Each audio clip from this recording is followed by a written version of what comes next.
Welcome back to the Pistol Report. My name is John Francel. I'm the Senior Instructor for Archangel Technologies. And we're back with our next video on alternate tools other than a firearm to be used when defending yourself in a life or death situation. So before we get started, let's go ahead and get those 4 rules of gun safety. The gun is always loaded. Don't put your finger on the trigger till you're ready to shoot.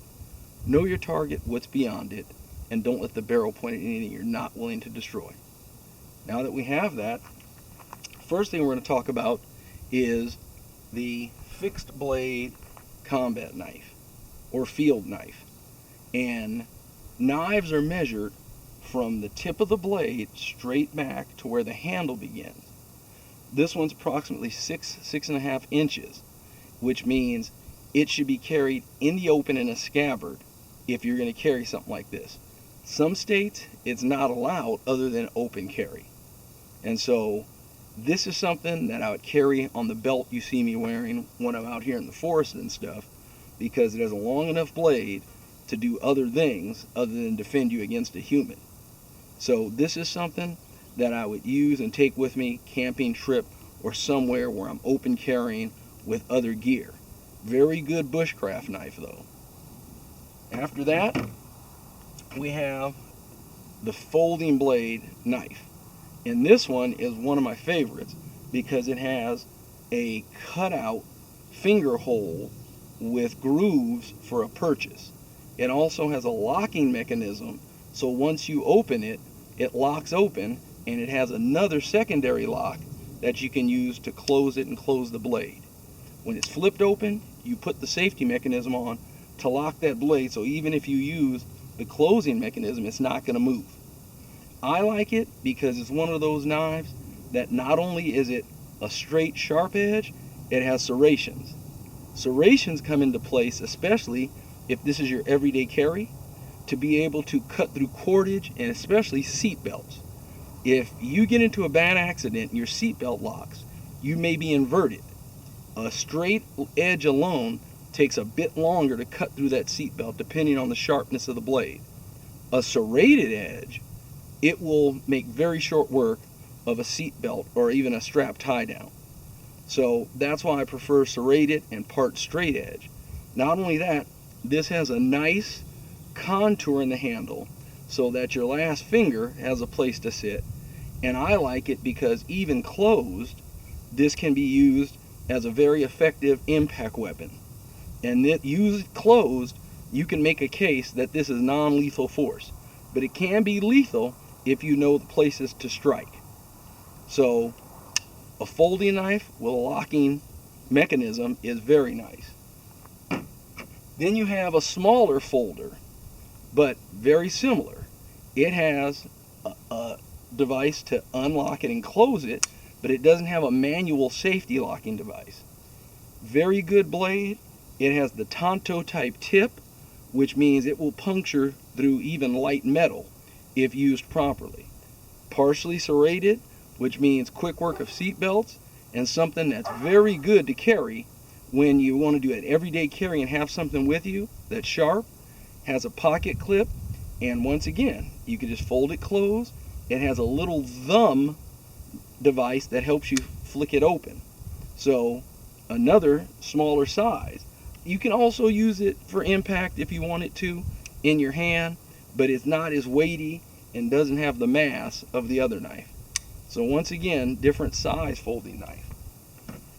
Then you have the low profile daggers, and they come with a nice little scabbard and sheath that it goes in that you can wear on your belt or even in your pocket, but it's meant for a really low profile carry. So if you want it to, it could go in your waistband and sit so low that all you see is the ring, and it's easily deployed and used to strike. And with the finger ring, you can still do things like draw a firearm and use a firearm or fend something off.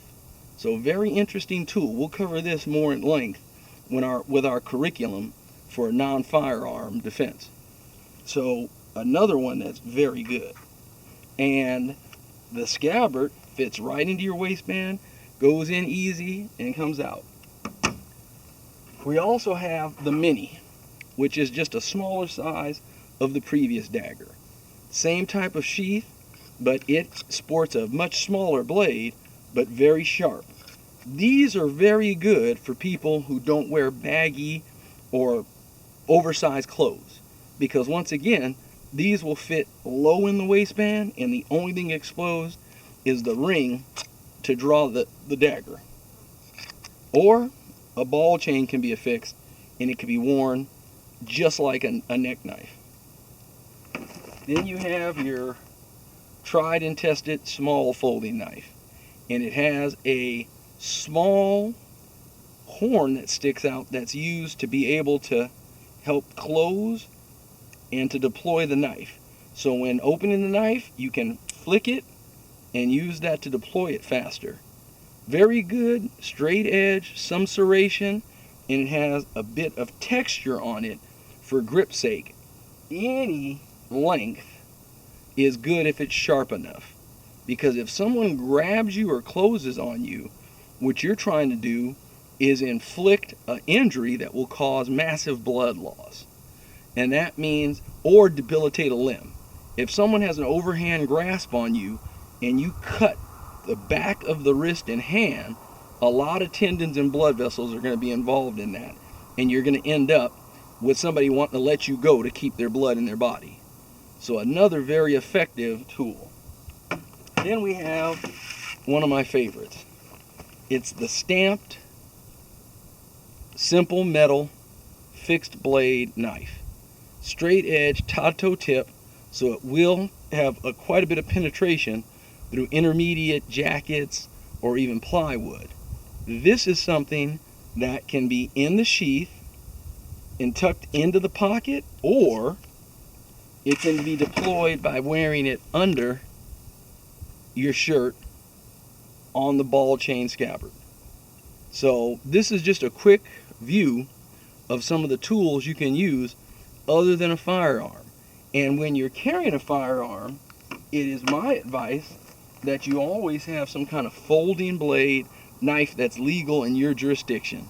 And in most cases, if you have a concealed carry or a concealed pistol license, this is covered under it, because some cities in Washington have their own laws about what length knife and what type of knife.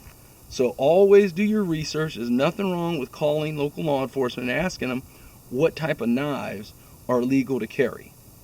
So if anyone has any questions on these tools, please let me know. And always remember, your brain is your most lethal weapon. So when you choose anything, the best thing to do is use your mind to know how to avoid ever having to use a firearm or an edged weapon. Until next time, take care.